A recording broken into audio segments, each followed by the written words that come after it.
আজি আমি আলোচনা কৰিম অনুশীলনী 3.3 থকা 1 নম্বৰ প্ৰশ্নটো। 1 নম্বৰ প্ৰশ্নটো দিয়া আছে প্ৰতিস্থাপন পদ্ধতিৰে তলৰ ৰৈখিক সমীকৰণ জোৰবোৰ সমাধান কৰা। এই সমীকৰণ জোৰবোৰ প্ৰতিস্থাপন পদ্ধতিৰে সমাধান কৰিব লাগে। আমি এই সমস্যাবোৰ সমাধান কৰিম, তাৰ লগতে প্ৰতিস্থাপন পদ্ধতিৰ বিষয়ে আজি আমি আলোচনা কৰিম। আহা আজিৰ পাঠটো আমি আৰম্ভ কৰো। আমি প্ৰথমে 1 নম্বৰ প্ৰশ্নটো চাওঁ আহা। 1 নম্বৰ প্ৰশ্নটো দিয়া আছে x + y = 14। প্ৰথম আমি সমীকৰণ দুটা লিখি লওঁ। প্ৰথম সমীকৰণটো দিয়া আছে x + y = 14, সমীকৰণ নম্বৰ 1 দিম, আৰু ইয়াৰ পাছৰ সমীকৰণটো দিয়া আছে x - y = 4। ইয়াৰ পাছৰ সমীকৰণটো লিখিম x - y = 4। ইয়াক দিম সমীকৰণ নম্বৰ 2। এতিয়া আমি এই সমীকৰণ দুটা প্ৰতিস্থাপন পদ্ধতিৰে সমাধান কৰিম। প্ৰতিস্থাপন পদ্ধতি ব্যৱহাৰ কৰিবৰ কাৰণে প্ৰথম আমি 1 নম্বৰ সমীকৰণটো ল'ম। প্ৰথমে তোমালোকে 1 নম্বৰ সমীকৰণটো ল'বা, আৰু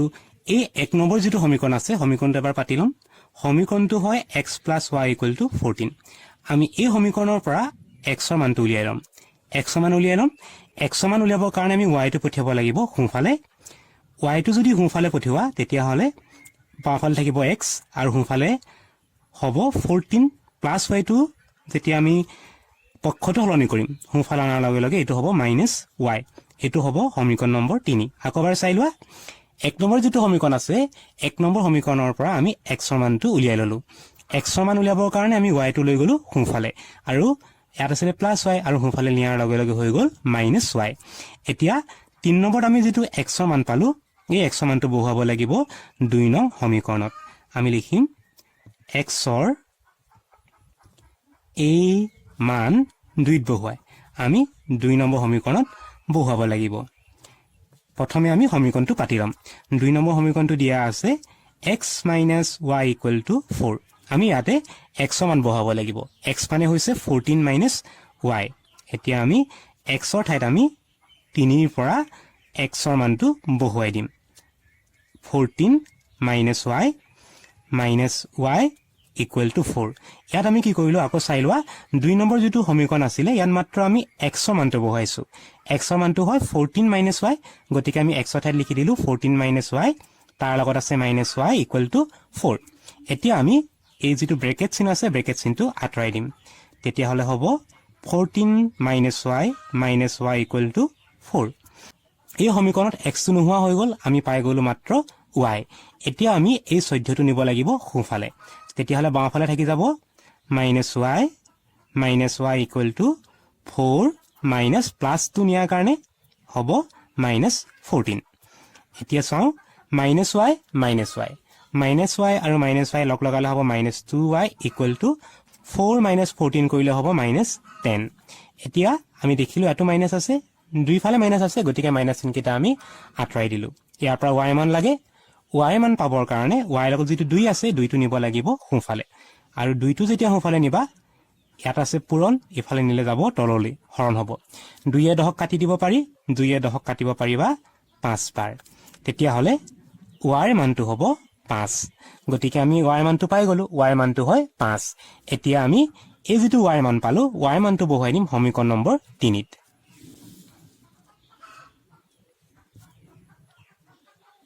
y ৰ মান 3ত বহুৱাই পাওঁ। আমি 3 নম্বৰ সমীকৰণত এতিয়া y ৰ মানটো বহুৱাই দিম। প্ৰথমে আমি 3 নম্বৰ সমীকৰণটো পাতি লম। 3 নম্বৰ সমীকৰণটো আছিল x = 14 - y। ইয়াতে আমি y ৰ মানটো বহুৱাব লাগে। y ৰ মানটো পাইছো আমি 5, গতিকে x = হ'ব 14 - 5। 14 ৰ পৰা 5 বিয়োগ কৰিব লাগে। 14 ৰ পৰা 5 বিয়োগ কৰিলে হ'ব 9, গতিকে x ৰ মানটো হ'ব 9। গতিকে x ৰ মান পাই গলো আমি 9, আৰু y ৰ মান পালো 5। এতেকে আমি ইয়াৰ সমাধান পাই গলো। এতেকে নিৰ্ণেয় সমাধান বুলি ক'লে x আৰু y মানটোৰ কথা সুধিছে। x ৰ মানটো হয় 9, গতিকে লিখিম x = 9, আৰু y ৰ মানটো হয় 5, গতিকে y = 5 লিখিম। এবাৰ আমি 2 নম্বৰ প্ৰশ্নটো চাওঁ আহা। 2 নম্বৰ প্ৰশ্নত দিয়া সমীকৰণ কেইটা চাওঁ। প্ৰথম সমীকৰণটো দিয়া আছে s - t = 3। প্ৰথম সমীকৰণটো লিখি লওঁ s - t = 3। এই সমীকৰণটোত আগৰ নিচিনা আমি একেই কৰিব লাগিব। ইয়াত x y দিয়া আছিল, ইয়াত s আৰু t দিয়া আছে। প্ৰথম সমীকৰণটো লিখিলোঁ s - t = 3 সমীকৰণ নম্বৰ 1 এবাৰ চাওঁ পাছৰ সমীকৰণটো দিয়া আছে s/3 + t/2 = 6 তোমালোকে দেখিবলৈ পাইছা যে 2 নম্বৰ যেটো সমীকৰণ বা পাছৰ যেটো সমীকৰণ দিয়া আছে এই সমীকৰণত দুটা ভগ্নাংশ আহিছে ভগ্নাংশটোৰ প্ৰথম ভগ্নাংশটোৰ হৰ হয় 3 আৰু পাছৰ ভগ্নাংশটোৰ হৰ হয় 2 গতিকে আমি এই সমীকৰণটো ভগ্নাংশটো আঁতৰাই ল'ব বিচাৰিছো আৰু আঁতৰাবৰ কাৰণে তোমালোকে যি দুটা হৰ দেখিবলৈ পাইছা হৰ দুটা হয় 2 আৰু 3 প্ৰথমে তোমালোকে 2 আৰু 3 হৰ দুটা হয় 2 আৰু 3 প্ৰথমে তোমালোকে 2 আৰু 3 লসাগু লৈ লবা 2 আৰু 3 হৰণ কৰিব পৰা কোনো সংখ্যা নাই গতিকে লসাগু উলিয়াবৰ কাৰণে আমি সংখ্যা দুটা পূৰণ কৰিলে হ'ব সংখ্যা দুটা হয় 2 আৰু 3 2 3 গুণ হয় 6 আমি গম পালো যে 2 আৰু 3 লসাগু হয় 6 গতিকে 2 নম্বৰ বা পাছৰ যেটো সমীকৰণ দিয়া আছে এই সমীকৰণটোত 6 পূৰণ কৰি দিম এই সমীকৰণ আমি সোঁফাল আৰু বাওঁফাল সমান চিনৰ দুয়োফালে 6 পূৰণ কৰিম প্ৰথম পদটো দিয়া আছে s/3 6 পূৰণ কৰিম 6 * s/3 প্লাছ ইয়াৰ লগতো 6 পূৰণ কৰিম 6 * t/2 = ইয়াতো আমি সোঁফালে 6 পূৰণ কৰিম 6 পূৰণ 6 এতিয়া চোৱা বাওঁফালে আমি 3 এ 6 কাটিব পাৰিম 3 এ 6 কাটি দিও 3 এ 6 কাটিলে যাব দুবাৰ গতিকে পাম 2s প্লাছ ইয়াত 2 এ কাটিব পাৰিবা 6 তিনিবাৰ যাব তেতিয়াহলে হ'ব 3t = সোঁফালে হ'ব 6 6 গুণ 6 6 গুণ হয় 36 গতিকে পাছৰ সমীকৰণটো যেটো দিয়া আছিল আমি তাক সৰল কৰিলো বা আমি 6 টো পূৰণ কৰি দিয়াৰ লগে লগে সমীকৰণটো হৈ গ'ল 2s + 3t = 36 মন কৰাচোন এই সমীকৰণটোত এতিয়া আমাৰ কোনো ভগ্নাংশ অহা নাই গতিকে প্ৰথমে আমি ভগ্নাংশটো আঁতৰাই লৈছো ভগ্নাংশটো আঁতৰাই ললে অংকবোৰ কৰিবলৈ আমাৰ সহজ হয় গতিকে প্ৰথমে তোমালোকে ভগ্নাংশ যদি পোৱা ভগ্নাংশবোৰ আঁতৰাই লবা গতিকে আমাৰ সমীকৰণ দুটা কি হ'ল চাই লওঁ আহা প্ৰথম সমীকৰণটো যেনেকৈ আছিল হেতুৱে আছে s - t = 3 আৰু পাছৰ যেটো সমীকৰণ দিয়া আছিল সেই সমীকৰণটো আমি অকমান সৰল কৰি ললো যাতে অংকটো কৰিবলৈ আমাৰ সুবিধা হয় তেতিয়াহলে আমি সমীকৰণটো পালোগৈ 2s + 3t = 36 এতিয়া আমি 1 নম্বৰ সমীকৰণৰ পৰা s ৰ মানটো উলিয়াম 1 নম্বৰ যেটো সমীকৰণ দিয়া আছে তাৰ পৰা s ৰ মানটো উলিয়াই লম প্ৰথম সমীকৰণটো কাটি লওঁ সমীকৰণটো দিয়া আছে s - t = 3 আমি ইয়াৰ পৰা উলিয়াব লাগিব s ৰ মানটো উলিয়াব লাগিব গতিকে s ৰ মান উলিয়াবৰ কাৰণে t টো পঠিয়াই দিব লাগিব সোঁফালে তেতিয়াহলে s ৰ মানটো হ'ব 3 + t - t টো এফালে অহাৰ কাৰণে হৈ গ'ল +t তেতিয়াহলে s ৰ মানটো পাই গলো আমি 3 + t এটুক দিও সমীকৰণ নম্বৰ 3 এতিয়া আমি যেটো s ৰ মান পালো এই s ৰ মানটো বহুৱাব লাগিব 2 ত আমি লিখিম s ৰ এই মান 2 ত বহুৱাই পাওঁ 2 নম্বৰ সমীকৰণত আমি s ৰ মানটো বহুৱাই দিম প্ৰথমে 2 নম্বৰ সমীকৰণটো কাটি লওঁ 2 নম্বৰ সমীকৰণটো দিয়া আছে 2s + 3t = 36 আমি ইয়াতে s ৰ মানটো বহুৱাব লাগিব বহুৱাই দিও আহা 2 * s s ৰ ঠাইত বহুৱাব লাগিব 3 + t ব্ৰেকেট বন্ধ প্লাছ 3t = 36 এতিয়া আমি এই ব্ৰেকেটটো আঁতৰাব বিচাৰিছো ব্ৰেকেট আঁতৰাবৰ কাৰণে আমাৰ ব্ৰেকেটৰ আগত যেটো 2 সংখ্যাটো আছে 2 টো পূৰণ কৰিব লাগিব পূৰণ কৰি দিও 2 3 গুণ 6 আৰু 2 ৰ লগত t পূৰণ কৰিলে হ'ব 2t প্লাছ 3t = 36 এতিয়া আমাক t মানটো লাগে গতিকে t পাই গলো 6 টো পঠিয়াই দিও সোঁফালে তেতিয়াহলে বাওঁফালে থাকিব 2t প্লাছ 28t = 36 6 টো যদি আমি এফালে নিও তেতিয়াহলে হ'ব -6 এতিয়া আমি t লগা পদ দুটা যোগ কৰো এটা হয় 2t এটা হয় 30t যোগ কৰিলে হ'ব 5t = 36 ৰ পৰা 6 বিয়োগ কৰিলে হ'ব 30 এতিয়া t মানটো পাবৰ কাৰণে আমি 5 টো হৰণ কৰিব লাগিব ইয়াত আছে পূৰণ আৰু ইফালে নিয়াৰ লগে লগে হ'ব হৰণ ওপৰত থাকিব 30 5 এ 30 ক কাটিব পাৰি 5 6 গুণ 30 হয় গতিকে আমি t মানটো পাম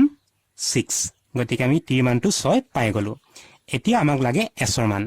s ৰ মান পাবৰ কাৰণে t মানটো বহাব লাগিব সমীকৰণ নম্বৰ 3 ত এতিয়া আমি t মানটো সমীকৰণ নম্বৰ 3 ত বহুৱাই দিম t মান সমীকৰণ নম্বৰ 3 ত বহুৱাই পাওঁ আমি 3 নম্বৰ সমীকৰণত t মানটো বহুৱাই দিম প্ৰথমে আমি 3 নম্বৰ সমীকৰণটো লিখি লওঁ 3 নম্বৰ সমীকৰণটো হয় s = 3 + t ইয়াতে আমি t মানটো বহুৱাই দিম s = 3 + t মানটো হয় 6 বহাব লাগিব 6 তেতিয়া হলে 3 + 6 s ৰ মানটো হ'ব 3 × 6 9 গতিকে আমাৰ সমাধানটো পাই গলো আমি s ৰ মানটো পালো 9 আৰু t মানটো পালো 6 আমি লিখিব লাগিব এতেকে নিৰ্ণয় সমাধান s = 9 আৰু t = 6 3 নম্বৰ প্ৰশ্নটোত সমীকৰণ দুটা চাওঁ আহা প্ৰথম সমীকৰণটো দিয়া আছে 3x - y = 3 এটো হ'ব সমীকৰণ নম্বৰ 1 আৰু ইয়াৰ পাছৰ সমীকৰণটো দিয়া আছে 9x - 3y = 9 এটো হয় সমীকৰণ নম্বৰ 2 এতিয়া আমি 1 ৰ পৰা x ৰ মানটো উলিয়াই 2 ত প্ৰতিষ্ঠা কৰিম গতিকে প্ৰথমে ল'ব লাগিব 1 নম্বৰ সমীকৰণটো গতিকে আমি 1 ৰ পৰা আৰম্ভ কৰো আহা 1 নম্বৰ সমীকৰণটো দিয়া আছে 3x - y = 3 আমি ইয়াৰ পৰা উলিয়াই লম x ৰ মান আমি এই সমীকৰণটোৰ পৰা x ৰ মান উলিয়াব লাগে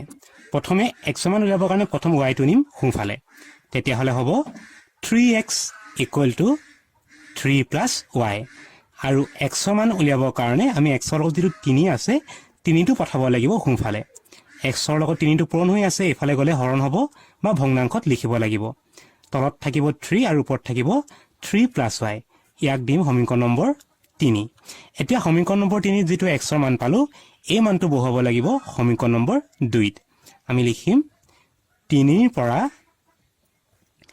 x ৰ মান 2 ত বহুৱাই আমি 3 ৰ পৰা যেটো x ৰ মান পালো হেতু আমি 2 ত বহুৱাব লাগিব 2 ত বহুৱাই পাওঁ প্ৰথমে আমি 2 নম্বৰ সমীকৰণটো লিখি লম 2 নম্বৰ সমীকৰণটো হয় 9x - 3y = 9 আমি ইয়াতে x ৰ মানটো বহুৱাই দিম 9 * x x ৰ মানটো আছে 3 + y/3 আমি x ৰ মানটো বহুৱালো তাৰ পাছত আছে -3y = 9 এতিয়া চোৱা x ৰ মানটো বহুৱাই দিয়াৰ লগে লগে আমি পাই গলো 3 + 3y/3 এতিয়া এই তিনিটোৱে এই নটোক আমি কাটিব পাৰিম গতিকে 3 য়ে 9 কাটি দিও 3 × 3 = 9 হয় গতিকে 3 বাৰ দি কাটি দিলো আৰু কাটি দিয়াৰ লগে লগে ওপৰত আহিব 3 × 3 + y - 3y = 9 এবাৰ আমি ব্ৰেকেটটো অতৰাব লাগে ব্ৰেকেট অতৰাবৰ কাৰণে 3 য়ে পূৰণ কৰিব লাগিব 3 য়ে আমি ব্ৰেকেটৰ ভিতৰত থকা দুইটা পদকে পূৰণ কৰিব লাগিব 3 × 3 = হ'ব 9 যোগ 3 ৰ লগত y পূৰণ কৰিলে হ'ব 3y - 3y = 9 এতিয়া আমি সমীকৰণটোৰ বাওঁফালে y লগা পদ দুটা ৰাখি দিম 3y - 3y আৰু সোঁফালে লৈ যাম সংখ্যা দুটা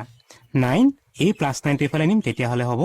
-9 তেতিয়া আমি পালোগৈ +3y - 3y +3y - 3y কটাকটি যাবগে আৰু 9 আৰু এটা +9 আৰু এটা -9 কটাকটি গলগে 3y পৰা 3y কটাকটি গলগে আমি পাম 0 = আকৌ সোঁফালেও 9 - 9 =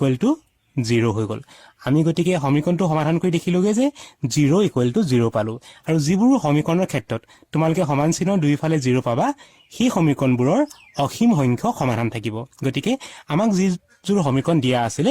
এই সমীকৰণবোৰৰ অসীম সংখ্যক সমাধান আছে গতিকে আমি লিখিব লাগিব প্ৰদত্ত সমীকৰণ জোৰটোৰ অসীম সংখ্যক সমাধান আছে অসীম সংখ্যক সমাধান আছে অসীম মানে অসংখ্য গম পালানে এনেকুৱা যদি পাই যোৱা 0 = 0 তেতিয়া হলে যিবোৰ সমীকৰণ দিয়া থাকিব সেই সমীকৰণবোৰৰ অসীম সংখ্যক সমাধান থাকিব আৰু আমি সমাধানৰ ক্ষেত্ৰত লিখিব পাৰো আমি যিকোনো এটা সমীকৰণ ললে হ'ব প্ৰথম সমীকৰণটো আছে 3x - y = 3 থকা প্ৰতিটো বিন্দুৱে যেহেতু এডাল ৰেখা হয় সমীকৰণডাল ৰেখা বুজাইছে এই ৰেখাডালত থকা প্ৰতিটো বিন্দুৱে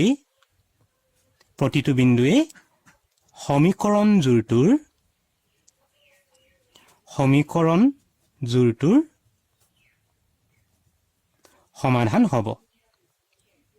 সমীকৰণ জোৰটোৰ সমাধান হ'ব আমি দেখিলো যে 0 = 0 পালো আৰু এনেকুৱাবোৰ ক্ষেত্ৰত জীবজোৰ সমীকৰণ দিয়া থাকিব সেই সমীকৰণ জোৰটোৰ অসীম সংখ্যক সমাধান থাকিব আৰু তাৰ যদি সমাধানৰ কথা লিখো তেতিয়া হলে আমি লিখিব লাগিব তাৰ যিকোনো এটা সমীকৰণ লৈ লবা আমি প্ৰথম সমীকৰণটোকে ললো 3x - y = 3 ইয়াত থকা যেহেতু এডাল ৰেখা হয় এই ৰেখাডালত থকা প্ৰতিটো বিন্দুৱে সেই সমীকৰণ জোৰটোৰ একোটা সমাধান হ'ব 4 নম্বৰ প্ৰশ্নটোত সমীকৰণ দুটা চাওঁ আহা 4 নম্বৰ প্ৰশ্নত প্ৰথম সমীকৰণটো দিয়া আছে 0.2x plus 0.3y is equal to 1.3 এই সমীকৰণটো আমি আগে পোৱা অংকবোৰৰ সমীকৰণৰ সৈতে মিল নাই আগতে আমি x y আগত কিছুমান সংখ্যাহে পাইছিলো এবাৰ আমি দশমিকত পাইছো গতিকে প্ৰথমে আমি দশমিকবোৰ অতৰাই লওঁ আহা ইয়াত মন কৰা x ৰ যেটো সহগ ইয়াত এটা অংকৰ আগত দশমিক আছে y সহগটো এটা অংকৰ আগত দশমিক আছে আৰু যেটো সংখ্যা দিয়া আছে বা ধ্ৰুৱক পদ দিয়া আছে ইয়াতো এটা অংকৰ আগত দশমিক আছে গতিকে আমি এই তিনিটা পদতে আমি 10 পূৰণ কৰি দিওঁ 10 পূৰণ কৰিলে ইয়াতো দশমিক 1 পাছলৈ যাব ইয়াতো 1 পাছলৈ যাব ইয়াতো 1 পাছলৈ যাব আৰু 1 পাছলৈ গলে ইয়াৰ পৰা দশমিকটো আঁতৰি যাব গতিকে আমি সমীকৰণটোত 10 এটা পূৰণ কৰি দিম 0 * 0.2x প্লাস পিছৰ পদৰ লগতো আমি 10 এটা পূৰণ কৰিম তেতিয়া হলে হ'ব 0 * 0.3y is equal to 10 * 1.3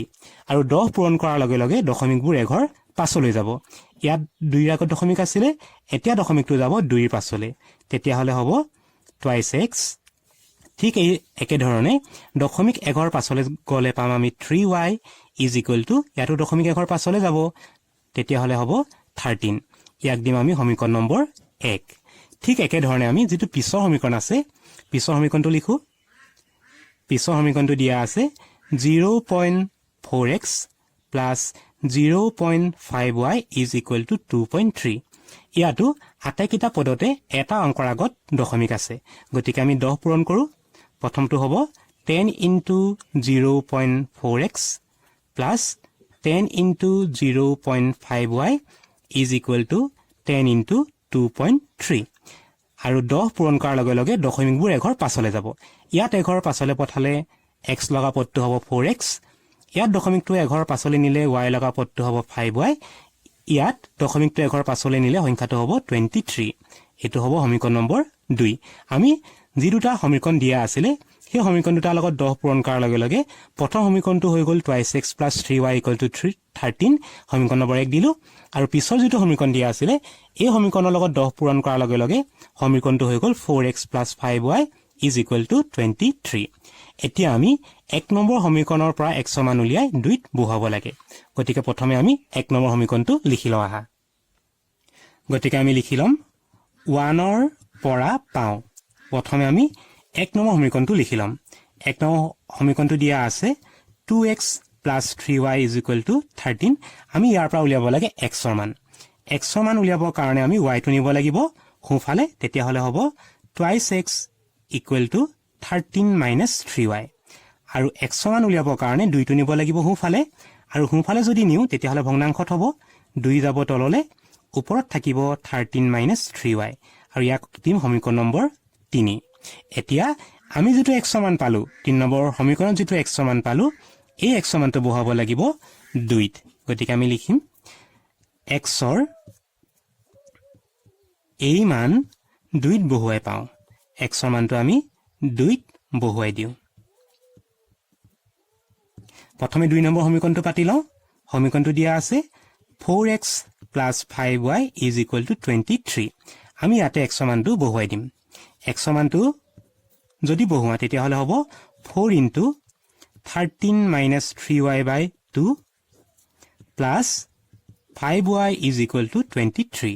এতিয়া এই দুইটোৱে 4 কাটিব পাৰি 2 * 2 = 4 কটাকটি কৰিলে আমি পাম 2 তেতিয়া হলে হ'ব 2 * 13 minus 3y plus 5y is equal to 23 এতিয়া আমি দুইটো ব্ৰেকেটৰ ভিতৰত থকা দুইটা সংখ্যাৰ লগতে বা দুইটা পদৰ লগতে পূৰণ কৰিম 2 * 13 হ'ব 26 বিয়োগ 2 * 3 = 6 6y plus 5y is equal to 23 এতিয়া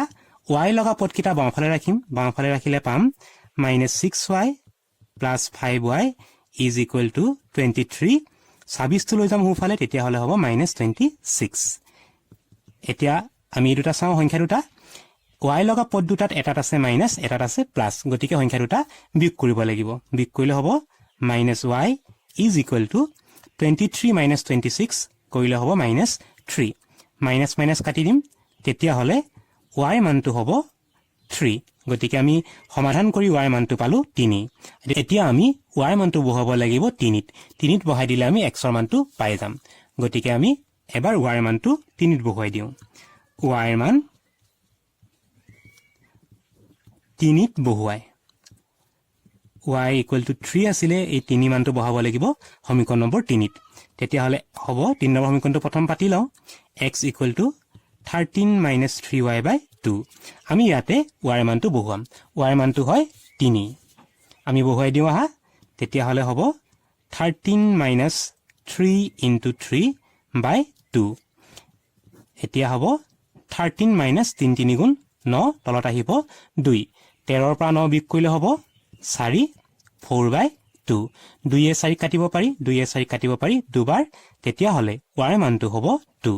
গতিকে এই যেটো সমীকৰণ দিয়া আছিল এই সমীকৰণ জোৰটোত x ৰ মানটো সমীকৰণ জোৰটো সমাধান কৰিলে সমাধানটো হ'ব x = 2 আৰু y = 3 আমি লিখিম এতেকে নিৰ্ণেয় সমাধান x = 2 আৰু y = 3 এবাৰ আমি 5 নম্বৰ প্ৰশ্নটো চাওঁ আহা 5 নম্বৰ প্ৰশ্নটোত প্ৰথম সমীকৰণটো দিয়া আছে √2x + √3y = 0 ইয়াক দিম সমীকৰণ নম্বৰ 1 ইয়াৰ পিছৰটো দিয়া আছে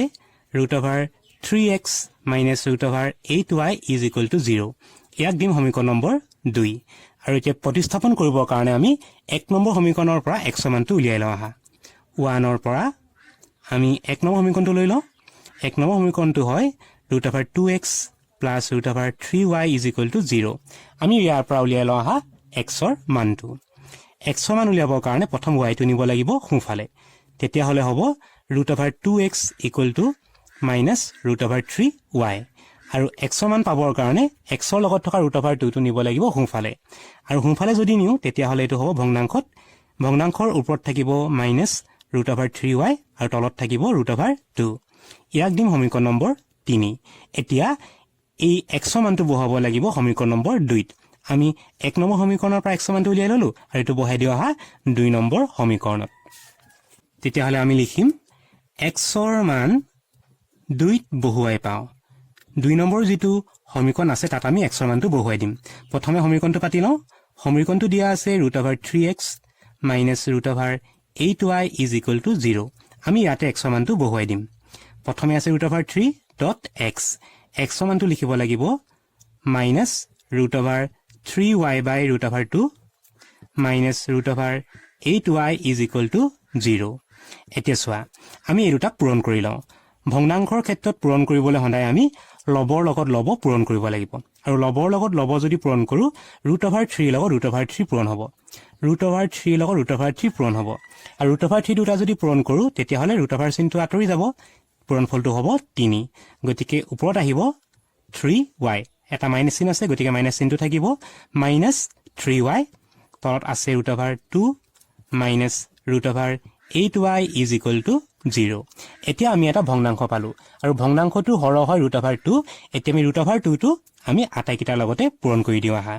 প্ৰথম যেটো পদ আছে ইয়াৰ লগত √2 পূৰণ কৰিম √2 * -3y * √2 পাছৰ যেটো পদ আছে ইয়াৰ লগত √2 পূৰণ কৰিম √2 * √8y = বাওঁফালে আছে 0 সোঁফালে আছে 0 0 লগত আমি √2 পূৰণ কৰিব লাগিব আৰু যদি পূৰণ কৰো √2 আৰু √2 কটাকটি গুচি গ'ল ইয়াত হ'ব -3y আমি এই দুটা √2 পূৰণটো চাই লওঁ আহা এটা হয় √2 এটা হয় √8 √2 লগত √8 যদি পূৰণ কৰো তেতিয়া হলে হ'ব √16 √2 ভিতৰত থকা সংখ্যা দুটা পূৰণ হয় 2 8 গুণ 16 √2 চিহ্নৰ ভিতৰত পাম 16 16ৰ বৰ্গমূল হয় 4 গতিকে ইয়াৰ মানটো হ'ব 4 গতিকে আমি এই দুটা যদি পূৰণ কৰো তেতিয়া হলে হ'ব -4y = √2 লগত 0 যদি পূৰণ কৰো পূৰণফল হ'ব 0 এতিয়া আমি চাওঁ আহা -3y - 4y -3y - 4y লগ লগালে হ'ব -7y = 0 আৰু y মানটো পাবৰ কাৰণে -7 টো নিব লাগিব সোঁফালে তেতিয়া হলে y মানটো হ'ব 0/-7 তেতিয়া হলে -7 এ 0 হৰণ কৰিব লাগে আৰু যদি হৰণ কৰো সকলো সংখ্যাই 0 0 বাৰে যায় গতিকে y ভ্যালুটো হ'ব 0 এতিয়া আমি y মানটো বহাব লাগিব সমীকৰণ নম্বৰ 3 ত আহা y মানটো সমীকৰণ নম্বৰ 3 ত বহুৱাই দিওঁ y মান 3 ত বহুৱাই 3 নম্বৰ যেটো সমীকৰণ আছে তাত আমি y মানটো বহুৱাব লাগিব প্ৰথম 3 নম্বৰ সমীকৰণটো লিখি লওঁ আহা 3 নম্বৰ সমীকৰণটো হয় x = -√3y/√2 আমি ইয়াতে y মানটো বহুৱাব লাগিব 0 যদি 0 বহাও তেতিয়া কি হয় চাওঁ আহা -√3/√2 * 0 আৰু 0 পূৰণ কৰিলে পূৰণফলটো হ'ব 0 গতিকে এই সমীকৰণটো সমাধান কৰি আমি পালোগৈ x ৰ মানটো হ'ব 0 আৰু y মানটো হ'ব 0 গতিকে আমি উত্তৰটো লিখিম এতেকে নিৰ্ণয় সমাধান x = 0 আৰু y = 0 এবাৰ আমি একেবাৰে শেষৰটো প্ৰশ্ন চাওঁ আহা 6 নম্বৰ প্ৰশ্নটো সমীকৰণ দুটা চাওঁ আহা প্ৰথম সমীকৰণটো দিয়া আছে 3x/2 - 5y/3 = -2 মন কৰা এই সমীকৰণত আমি দুটা ভগ্নাংশ দেখিছো এই ভগ্নাংশটোৰ হৰ হয় 2 আৰু ইয়াৰ পাছৰ ভগ্নাংশটোৰ হৰ হয় 3 প্ৰথম আমি সংখ্যা দুটা লসাগু লৈ লওঁ 2 আৰু 3 ক হৰণ কৰিব পৰা কোনো সংখ্যা নাই গতিকে লসাগুটো হ'ব 2 3 গুণ 6 এতিয়া আমি 6 সংখ্যাটো আমি এই তিনিটা পদৰ লগতে পূৰণ কৰিম প্ৰথম পদৰ লগত পূৰণ কৰো তেতিয়া হলে হ'ব 6 * 3x/2 - 6 * 5y/3 = -6 * 2 এতিয়া আমি কটাকটি কৰিম 2 এ কাটিব পাৰো 6 তিনিবাৰ যাব 2 3 গুণ 6 হয় গতিকে তেতিয়া হলে হ'ব 3 3 গুণ 9 9x 3 এ 6 কাটিব পাৰো দুবাৰ তেতিয়া হলে হ'ব 2 5 গুণ 10 -10y = -12 গতিকে প্ৰথম যেটো সমীকৰণ আছে এই সমীকৰণটো হ'ল 9x - 10y = -12 ইয়াক দিম আমি সমীকৰণ নম্বৰ 1 এবাৰ আমি ইয়াৰ পাছৰ সমীকৰণটো চাওঁ আহা ইয়াৰ পাছৰ সমীকৰণটো দিয়া আছে x/3 + y/2 = 13/6 ইয়াত তিনটা ভগ্নাংশ আহিছে আৰু প্ৰথম ভগ্নাংশটোৰ হৰ হয় 3 পাছৰ ভগ্নাংশটোৰ হৰ হয় 2 আৰু একেবাৰে শেষৰ ভগ্নাংশটোৰ হৰ হয় 6 আমি এই সংখ্যা কেইটাক কিবা সংখ্যা হৰণ কৰিব পৰা আছে নেকি চাওঁ আহা 3 আৰু 6 3 এ হৰণ কৰিব পাৰি গতিকে 3 এ হৰণ কৰি দিও 3 গুণ 3 2 হৰণ কৰিব নোৱাৰি 2 তললৈ নামিব আৰু 6 হৰণ কৰিব পাৰি দুবাৰ 3 2 গুণ 6 এতিয়া আমি তিনটা সংখ্যা পালো 1 2 আৰু 2 2 আৰু 2 2 এ হৰণ কৰিব পাৰি 2 এ হৰণ কৰি দিও 1 হৰণ কৰিব নোৱাৰি তললৈ নমাই দিম 2 গুণ 2 আৰু 2 গুণ 2 তেতিয়া হলে আমি সংখ্যা কেইটা পালো 3 2 1 1 আৰু 1 আমি এই সংখ্যা কেইটা যদি পূৰণ কৰো তেতিয়া হলে পূৰণফলটো হ'ব 3 2 গুণ 6 6 গুণ 6 6 গুণ 6 6 গুণ 6 গতিকে লসাগুটো হ'ব 6 গতিকে আমি এই যেটো সমীকৰণ দিয়া আছে এই সমীকৰণটোৰ লগত 6 পূৰণ কৰো আহা প্ৰথম পদৰ লগত 6 পূৰণ কৰো তেতিয়া হলে হ'ব 6 * x/3 প্লাস পিছৰ সমীকৰণটো হ'ব পিছৰ পদটো হ'ব 6 * y/2 = 6 * 13/6 এতিয়া আমি কটাকটি কৰো 3 2 গুণ 6 দুবাৰ গল 2 লগত x পূৰণ কৰিলে হ'ব twice x 2 3 গুণ 6 কটাকটি কৰি দিলো তেতিয়া হলে হ'ব 3y = 6 আৰু 6 কাটি দিলো তেতিয়া হলে হ'ব 13 এটো হ'ব সমীকৰণ নম্বৰ 2 গতিকে আমাক যেটা সমীকৰণ দিয়া আছিল সেই সমীকৰণ দুটাৰ পৰা প্ৰথম সমীকৰণটো হ'লগে 9x - 10y = -12 আৰু পাছৰ যেটো সমীকৰণ দিয়া আছে হেতু হ'লগে 2x + 3y = 13 এতিয়া আমি 1 নম্বৰ সমীকৰণটো ল'ব লাগিব আৰু 1 নম্বৰ সমীকৰণৰ পৰা উলিয়াব লাগিব x ৰ মান প্ৰথম সমীকৰণটো পাতি লওঁ 9x - 10y = -12 ইয়াৰ পৰা x ৰ মান উলিয়াবৰ কাৰণে প্ৰথমে আমি y টো নিব লাগিব সোঁফালে তেতিয়া হলে হ'ব 9x = 10y - 12 যেহেতু -10 টো নিয়াৰ লগে লগে +10 হ'ব +10 টো আমি আগত লিখিলো তেতিয়া হলে পাম 10y - 12 এতিয়া আমাক x ৰ মান লাগে x ৰ লগত এটা 9 লাগি আছে 9 টো যাব তললে তেতিয়া হলে হ'ব 10y - 12/9 ইয়াক দিম আমি সমীকৰণ নম্বৰ 3 এতিয়া আমি যেটো x ৰ মান পালো এই x ৰ মানটো বহাব লাগিব সমীকৰণ নম্বৰ 2 ত 3ৰ পৰা xৰ মান 2ত বহুৱাই আমি 2 নম্বৰ সমীকৰণত xৰ মান বহুৱাম 2ত বহুৱাই পাওঁ প্ৰথমে আমি 2 নম্বৰ সমীকৰণটো পাতি লওঁ আহা 2 নম্বৰ সমীকৰণটো হয় 2x plus 3y is equal to 13 আমি ইয়াতে xৰ মানটো বহুৱাই দিম xৰ মানটো হয় 10y minus 12 গতিকে পাম 2 into 10y minus 12 by 9 plus 3y is equal to 13 আমি দেখিলো এটা ভগ্নাংশ আহিছে ভগ্নাংশটো তলত আছে 9 গতিকে আমি এই 9টো আঁতৰাবৰ কাৰণে গোটেইকেইটা পদৰ লগতে 9 পূৰণ কৰিম প্ৰথম পদটোৰ লগত পূৰণ কৰো তেতিয়া হলে হ'ব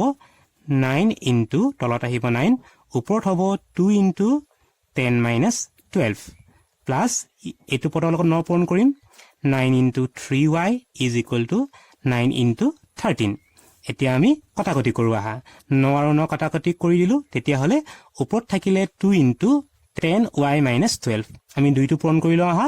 2 10 গুণ হ'ব 20 20y 2 12 হ'ব 24 এটো পূৰণ কৰো আহা 3 9 গুণ 27 27y is equal to 9 এবাৰ 13 পূৰণ কৰিব লাগে গতিকে আমি সোঁফালে পালো 117 এতিয়া আমি y কিটা বাওঁফালে ৰাখি দিও y লগা পদ কিটা হয় 20y plus 27y is equal to সোঁফালে আছে 117 minus 24 টো লৈ যাব লাগিব সোঁফালে তেতিয়া হলে হ'ব plus 24 এতিয়া y লগা পদ দুটা যোগ কৰিম দুটা পদতে যোগ চিন আছে গতিকে যোগ কৰিম 20 ৰ লগত 27 যোগ কৰিলে হ'ব 47 47y is equal to এবাৰ 117 ৰ লগত 24 টো যোগ কৰিলে আহা 117 ৰ লগত 24 যোগ কৰো 7 4 11 1 1 উকলিলে 2 1 3 উকলা 1 4 1 1 41 এতিয়া আমি y মানটো লাগে y মানটো পাবৰ কাৰণে 27 টো নিব লাগিব সোঁফালে 27 টো y লগত পূৰণ হৈ আছে ইফালে নিলে হ'ব ভগ্নাংশত তেতিয়া হলে পাম আমি 141/47 এটা 47 এ 141ক বাৰ দিব পাৰি নেকি চাই লওঁ আহা 47 ৰ লগত 3 যদি পূৰণ কৰো 3 7 গুণ 21 ৰ 1 2 কৰিলে 3 4 গুণ 12 13 14 তেতিয়া হলে হ'ব 141 গতিকে 47 আমি 141ক কাটিব পাৰিম 3 বাৰ যাব গতিকে y ৰ মানটো হ'ব 3 গতিকে y মানটো পাই গলো 3 এতিয়া আমি y মানটো বহুৱাব লাগিব সমীকৰণ নম্বৰ 3 আমি y মানটো সমীকৰণ নম্বৰ 3 ত বহুৱাই দিও আহা আমি লিখিম y ৰ মান 3 ত বহুৱাই 3 নম্বৰ যেটো সমীকৰণ আছে তাত আমি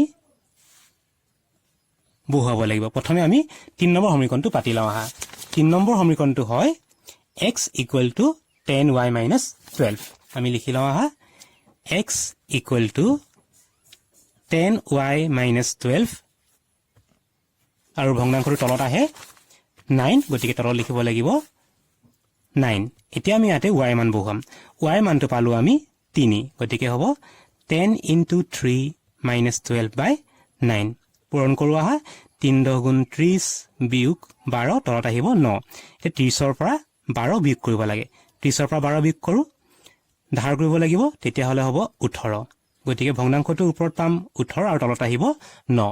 9 18 কাটিব পাৰি 9 18 কাটিব পাৰি দুবাৰ তেতিয়া হলে x ৰ মানটো হ'ব 2 গতিকে যিজোৰ সমীকৰণ দিয়া আছিল সেই সমীকৰণজোৰ আমি সমাধান কৰি পালোগৈ নিৰ্ণয় সমাধানটো হ'ব গতিকে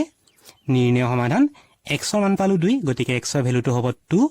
আৰু y মান পালো 3 আৰু y ইকুৱেল টু হ'ব 3 ছাত্ৰ ছাত্ৰীসকল আজিৰ পাঠ্য আলোচনা ইমানতে সামৰিছো এই অনুশীলনীৰ বাকি অংক কেইটাৰ আলোচনাৰ হৈতে তোমালোকক খুব সোনকালে লগ পাম বুলি আশা কৰিলো ধন্যবাদ